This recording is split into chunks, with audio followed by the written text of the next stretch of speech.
as a technologist and as a CEO of a technology company, I'd love to hear your views on generative AI and how it supports people operations and people analytics functions alike, and also maybe what it means for the world of work as well. Yeah, well, I think it's really exciting.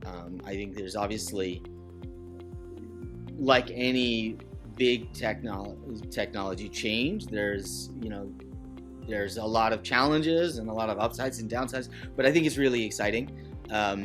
These technologies are going to really help organizations be able to get much better insights out of all of the data that they're in some cases newly starting to bring together, and in some cases have for years. It's just going to be much better access to data, to insights, to information interfaces for managers and non-technical people and people operations leaders to get access to answer questions is going to be is already becoming much more powerful and sophisticated and easier for people than ever before. And so I think ultimately, very, very quickly, LLMs and generative AI are going to help people leaders make informed decisions and help every single person in organizations have better access to insights and data.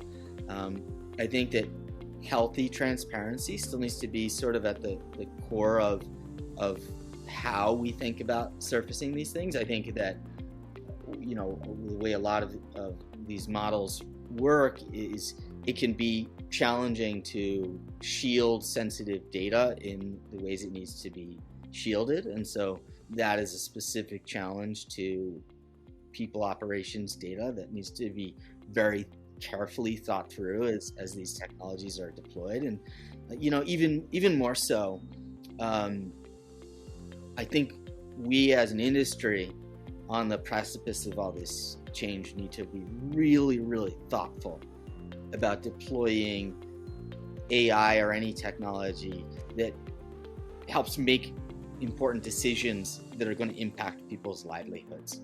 I think it's just something as much as I love in tech, like trying out new technologies and playing and experimenting with new technologies. I think when we apply this tech to the people in the HR and people operations space, we need to be really, really mindful of some of the ethical implications of doing so, and be thoughtful about the bias that can come into some of these models if we're not very thoughtful and careful about how we both the inputs and the outputs and how these models are constructed. So I think there's sort of a whole set of issues for people operations and I guess HR tech or people tech vendors to kind of wrestle with. But overall, I'm really excited about the potential. In this series, we will be speaking to a range of senior leaders who are pushing a data-driven and digital HR agenda. Make sure that you subscribe via your podcast app of choice and also via our YouTube channel for free and regular interviews with the digital HR leaders of the future.